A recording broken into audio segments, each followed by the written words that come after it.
We're continuing on with part 2 of Unit 9, Other Blood Group Systems. Now remember, when you're listening to the presentation, you can stop it. You don't have to listen to it all in one sitting. You can stop it and come back and listen to the rest of it. I just didn't want to make more than 2 pieces for this lecture. So let's talk about blood group systems that produce cold-reacting antibodies. I want you to memorize the general characteristics. These are usually naturally occurring, meaning they're not due to exposure to red cell antigens. They're IgM. They react at room temperature or lower. They're usually clinically insignificant. We call them nuisance antibodies. And they do not cause hemolytic disease of the fetus and newborn or hemolytic transfusion reactions. The cold-reacting antibodies we've covered so far are big I, little I, Lewis, and P. For exam purposes, always think of the most common characteristics of cold-reacting antibodies. Again, reacting at room temperature or lower, they're IgM, so they cannot cross the placenta and cause HDFN, and they do not cause hemolytic transfusion reactions. Again, there are some rare examples which didn't read the book, but I want you, for all intents and purposes, for this course as well as the certification exam in real life, is when you hear hoofbeats, think horses, not unicorns. The MNS is a blood group system, and there's 5 important antigens, although more exist, but these are the ones as an MLT you're responsible for. M, N, S, and little s, and U. And U is always present when big S and little s are inherited. You must know that little factoid. The antibodies, this is where it kind of gets weird. M and N are usually reactive at room temperature, and they're nuisance. Big S, little s, and U are always clinically significant. Let's review dosage effect again. One important aspect of blood bank testing is the principle of dosage effect, and the strength of the antibody reaction is directly related to the amount of antigen on the cell.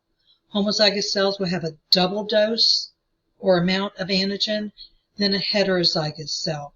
And this is so crucial when you're looking at interpreting your panel studies, because there are many antibodies that do show dosage. And it's another piece of the puzzle to proving the identity of that antibody. I'm going to once again use the KID blood group system to explain dosage effect, because I don't have the cartoons for the MNS system. So the genotype of the JK-A+ B neg cell, I write out JKA, JKA. My colleagues would beat me over the head with a stick for doing this, but I think this is a good visual for you. We got a JKA from mom, a JKA from dad, so we're JKB negative. The heterozygous genotype, JKA+ B+, is written just like it is, JKA, JKB. So the heterozygous cell will have approximately 50% less antigens than the homozygous cell because it has a double dose.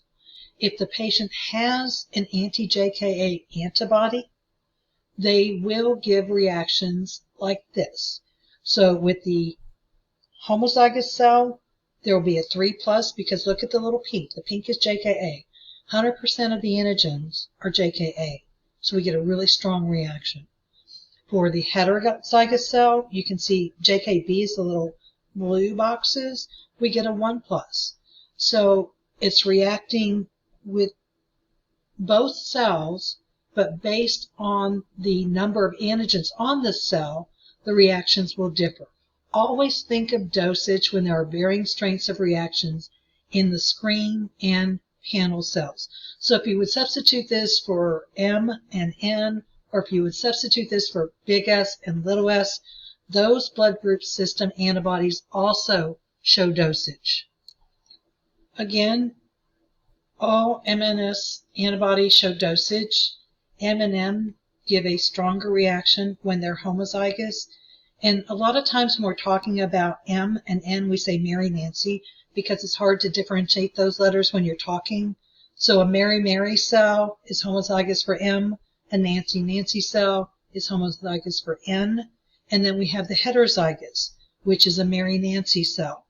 These antigens are destroyed by enzymes, either physin, papain, and I think we talked about bromelain as well. Why this is important? Sometimes you may have multiple antibodies, and if one is an MNS, then by testing that same serum against a physin-treated panel, those antibody specificities, the antigens are destroyed, so they have nothing to react with, so they will now be negative, and we can see what may be underneath those antibodies. Please pause the presentation and review this slide on your own. It's another explanation for dosage effect with the MN blood group system. Anti-M is most frequently detected as a naturally occurring saline agglutinin at room temperature testing. Saline agglutinin just means it's a cold reacting antibody. Most examples occur without red cell stimulus. Again, they are naturally occurring. Weak examples of the antibody can be enhanced by acidifying the serum, lowering the pH to 6.5. So I had an anti-M that was just very, very weak. With the homozygous cells, it was maybe a 1+. With the heterozygous cells, maybe rough looking. But I really didn't feel good about it. So we had the procedure for acidifying the serum, and oh my goodness, it went from this weak, wimpy reaction to 4+ with the homozygous cells and 3+ with the heterozygous cells. Amazing.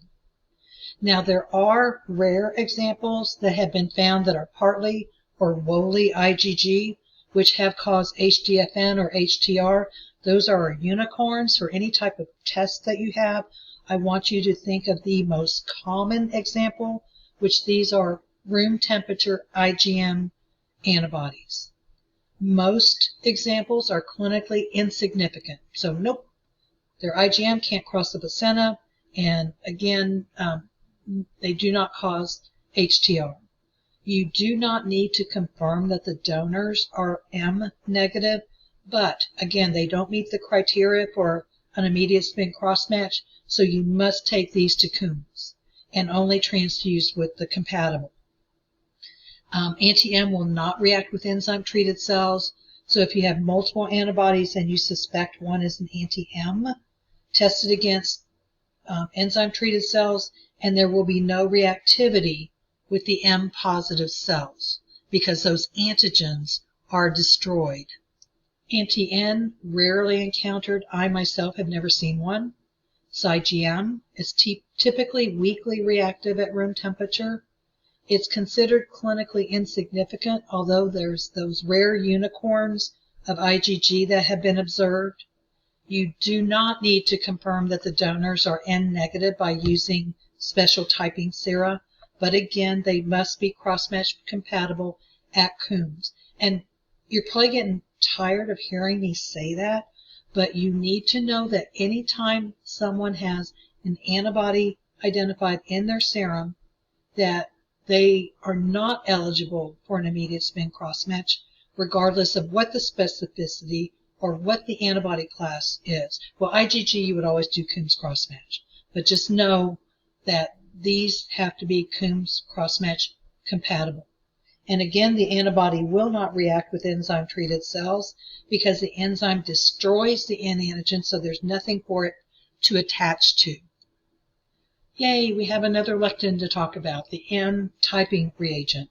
The lectin is extracted from Vicia gramineae, and it has specificity for the N antigen. So you add it to the test red cells as well as positive and negative controls, which come from either your screen cells or your panel cells.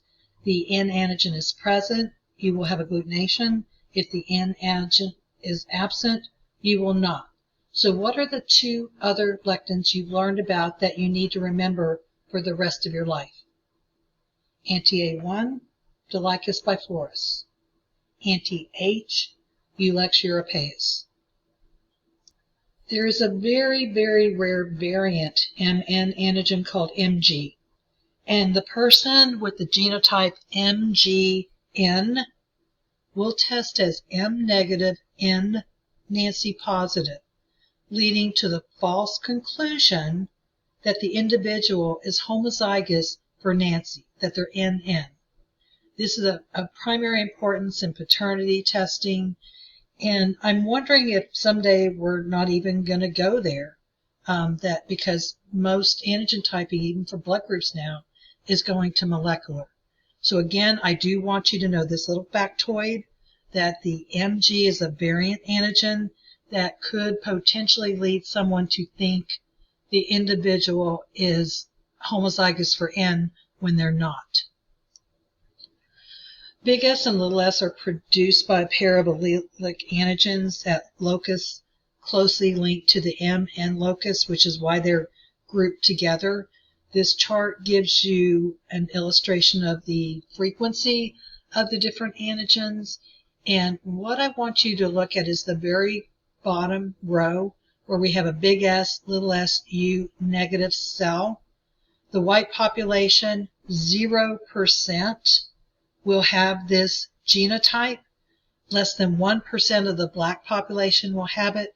So this is why race is important. If you have a person with anti-U, then don't even look in the white population. Directly go to your black population for screening. So this pulls all the frequencies for the MNS antigens together in one chart, the black population versus the white population. And again, U is a high incidence, high frequency public antigen, meaning over 99% of the population will be positive for it. So if you have a U negative individual with anti-U, you're going to have a very difficult time finding blood, and your best bet will either be siblings or the AABB rare donor file. Summary of big S, little s, and U. They are clinically significant. They are IgG. Because they're IgG, they can cross the placenta and cause HDFN. They can also cause hemolytic transfusion reactions. They will not react with enzyme-treated cells because the antigens are destroyed, so there's nothing for them to hang on to. This is good to know when you have multiple antibodies and one of them has one of these specificities, so you can get rid of their reactions. You must confirm that donor units are negative for the antigens as well as cross-match compatible.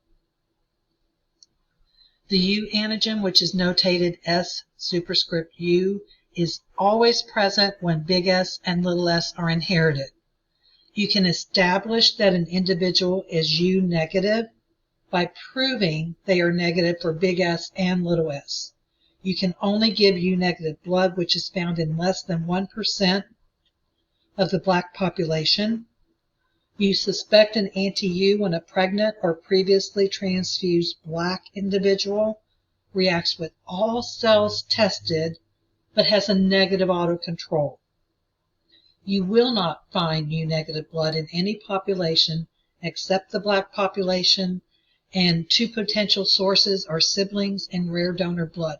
I want you to remember this anytime you're dealing with a high frequency antigen and a patient has an antibody to it. You're only going to find it in siblings and the rare donor blood file.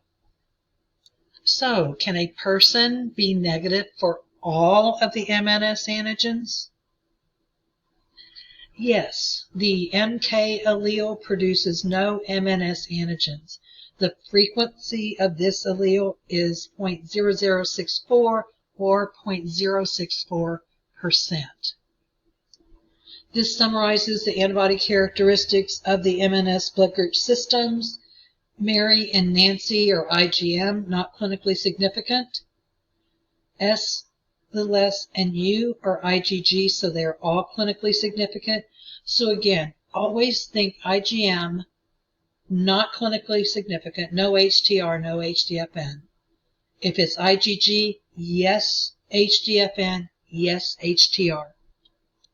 The Lutheran blood group system, the first example of anti-Lutheran A was found in 1946. There are two codominant alleles, Lutheran A and Lutheran B.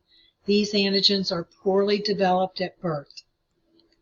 So this lists the frequencies of the Lutheran antigens, and the most common genotype is to be Lutheran A neg B pos, that's 92%.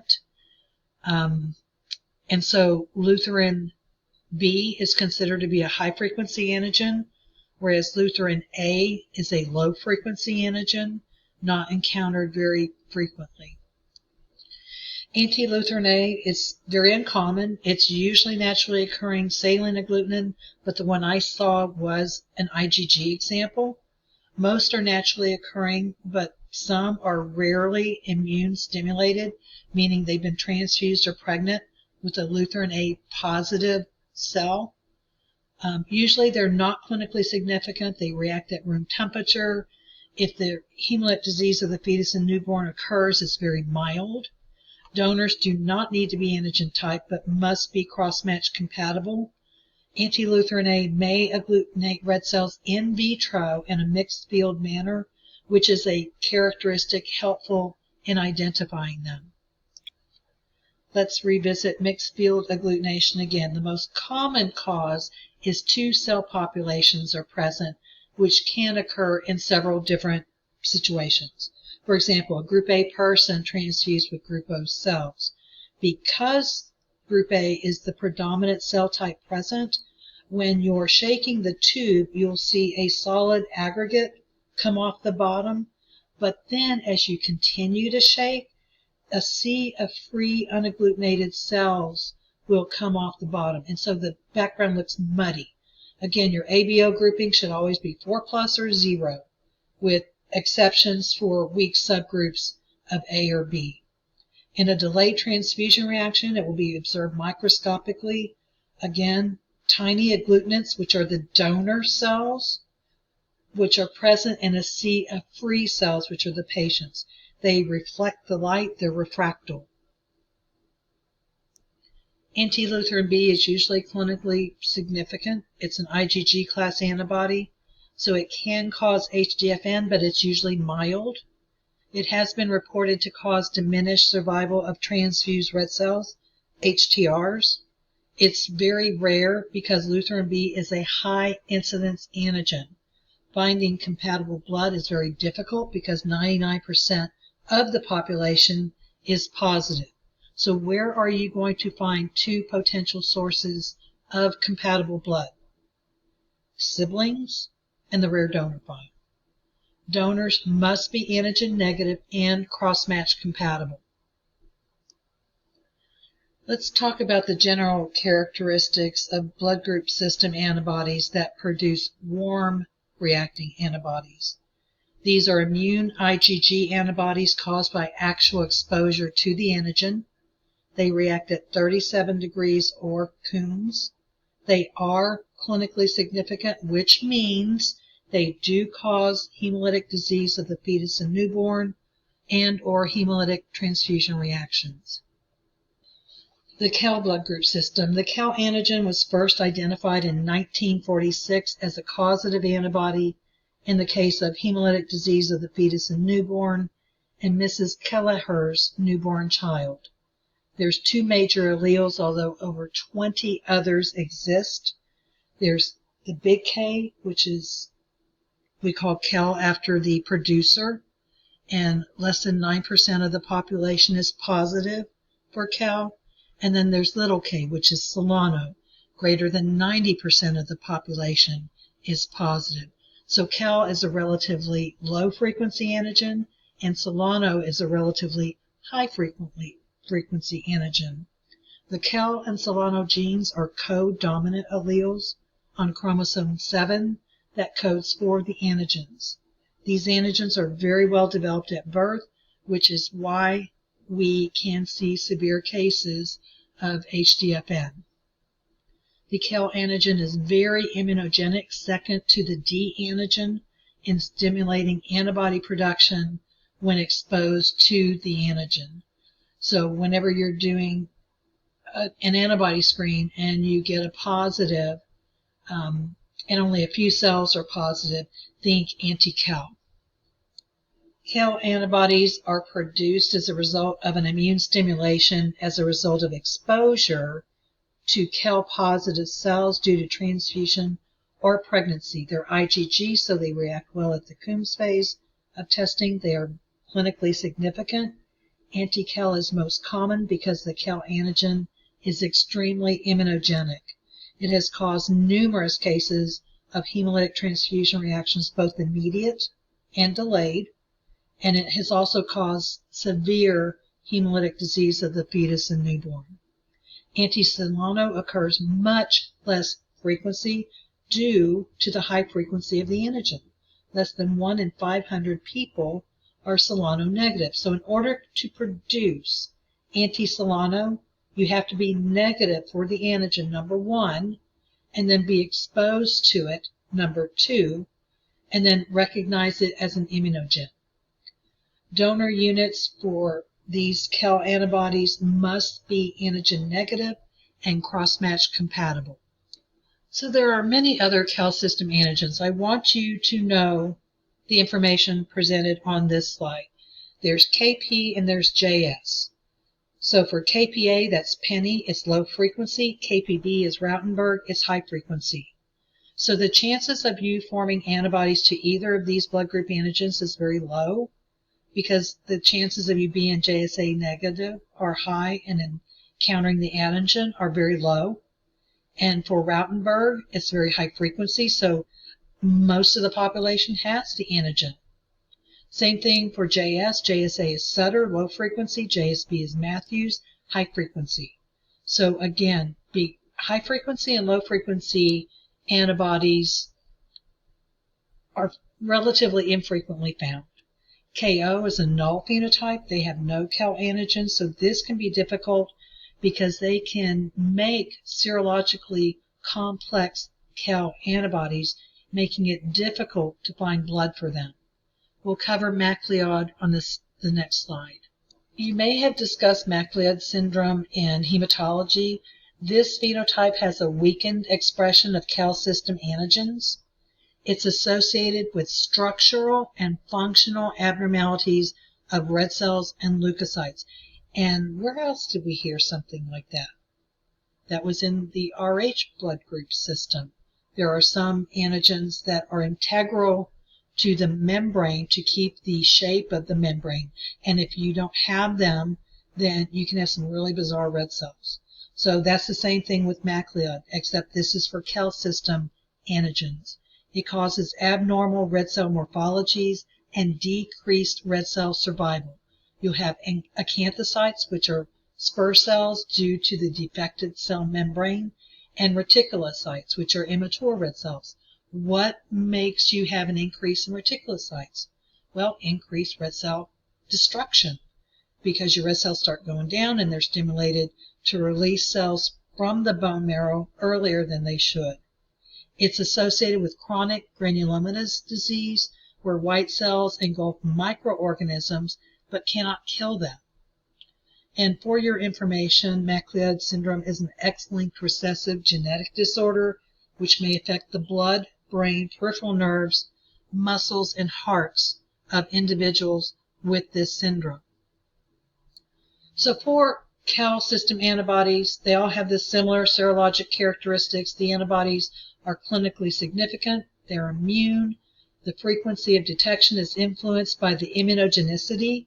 How, even if you're exposed to an antigen you do not possess, does not mean that you will make the antibody. You have to recognize it as foreign. And the higher the immunogenicity, the higher the likelihood that you will make the antibody. And that's directly influenced by the distribution of the antigen in the population. Other Cal system antibodies are rare, which suggests low immunogenicity. The kid blood group systems, there's 2 antigens or alleles, JKA and JKB, and they're co-dominant alleles, and they do show dosage. The kid antigens are well developed at birth. They are enhanced by enzymes, so if you have a very weakly reacting antibody and you think it's a kid antibody, then test that same serum with a panel of cells that have been treated with enzymes. It will enhance the reactivity of those antibodies. It's not very accessible on the red cell membrane. So enzymes remove sialic acid residues from the surface of the red cells, so they cause the antigens to be more exposed. KIT antibodies are IgG. They're clinically significant. They've been implicated in both HDR and HDFN, and this is a classic certification exam question. It is the most common cause of delayed hemolytic transfusion reactions, and that's because they are notorious for falling below the level of detectability.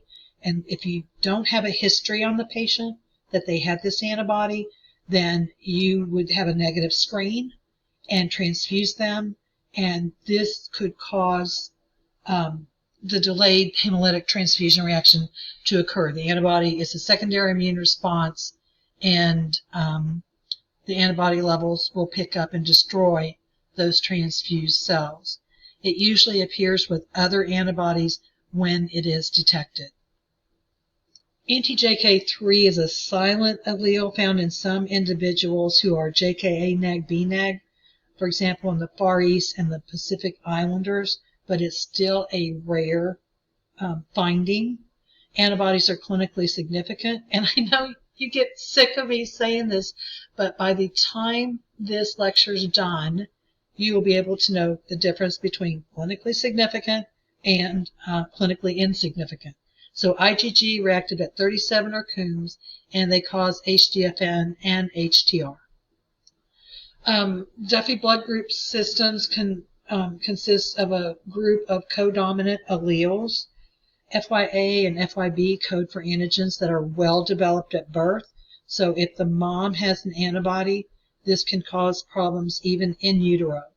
The antigens are destroyed by enzymes, so when you have multiple antibodies and you suspect one of them has a Duffy specificity, by testing them against enzyme-treated cells, the antibody has nothing to attach to, so it will not be reactive.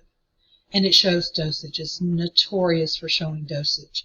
This shows you the genotypes, the frequencies, and if you'll notice, Duffy A-neg, B-neg, 68% of the blacks have this genotype, whereas it's very rare in the white population. So when you're phenotyping someone and they're Duffy A-neg, B-neg, you can almost be guaranteed that this individual is a black person. Same song, 20th verse. Duffy antibodies are IgG. They do not bind complement. They're clinically significant. They're stimulated by transfusion or pregnancy, but they're not a common cause of hemolytic disease of the fetus and newborn. They do not react with enzyme-treated cells as the antigens are destroyed or denatured. I find this fascinating, and it's the Duffy-malaria connection. Most African Americans are Duffy A-neg, B-neg. Certain malarial parasites, Plasmodium knowlesi and Plasmodium vivax, cannot invade Duffy A, Duffy B-neg cell. They believe that it's the Duffy antigen that acts as a receptor for invasion by these malarial parasites, and they're needed for the merozoite to attach to the red cell. The Duffy A-neg, B-neg phenotype is found frequently in West and Central Africans, supporting the theory of selective evolution. Now, keep in mind there are several other different species of Plasmodium, but again, if you are Duffy A-neg, B-neg, you will be protected from these two species, and you must know this. Just a few more blood group antigens to talk about. BG antigens, there's 3 of them, BGA, B, and C. These are related to human leukocyte antigens, HLA antigens on red cells. The antibodies are not clinically significant. You'll transfuse with cross-match compatible, and in my experience, they give really wimpy reactions, and you have to look at the special typing for the cells to see which ones are BG positive and negative. But bottom line, transfuse with cross-match compatible. SDA antigens are high-incidence antigens found in tissues and body fluids. The antibodies are not clinically significant. When they're present, the antibodies characteristically cause mixed field agglutination with reagent red cells. Soluble SDA is found in the secretions, so urine from SDA-positive individuals and urine from guinea pigs are used to neutralize the SDA antibodies. And I posted an article, a case study about this being done. And once again, who in the world would think to test urine from not just humans, but from guinea pigs? There's only one allele in the XG blood group system, and that's XGA. The other XG is an amorph with no detectable genetic product. So inheritance is only on the X chromosome. So men are XY, women are XX. So men could genotype either as XGA positive or negative, meaning the amorph, whereas women can be homozygous for XGA, heterozygous, or neither. So in this example, the male has the XGA, but the woman does not. So the male can only pass the XGA positive to the daughters, but not the sons. Again, he's the one who determines the sex. We either get an X from dad or a Y from dad, and depending upon that, will determine the gender. So again, it's only transmitted through the X chromosomes. So if the mother's negative and the father's positive, he can only transmit that to his daughters. The antigen is not a strong immunogen, not attributed to transfusion reactions, but antibodies may be of the IgG class. HTLA, high titer, low avidity, these occur with high frequency. The antibodies are very weak and are not clinically significant. High titer, low avidity, meaning you could have a titer of greater than 1,000 and you'll still get a wimpy 1+.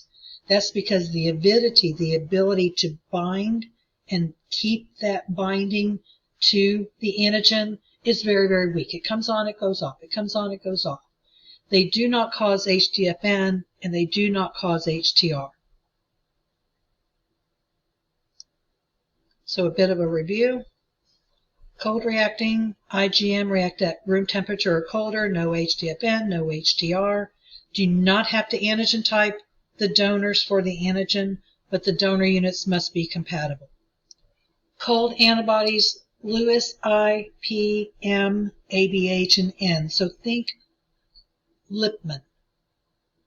These are all naturally occurring. This story was shared with me at a workshop, and my students had found it very helpful. So Mrs. Lewis went to the South Pole, where it's very cold, and she claimed the land for IgM. Yay!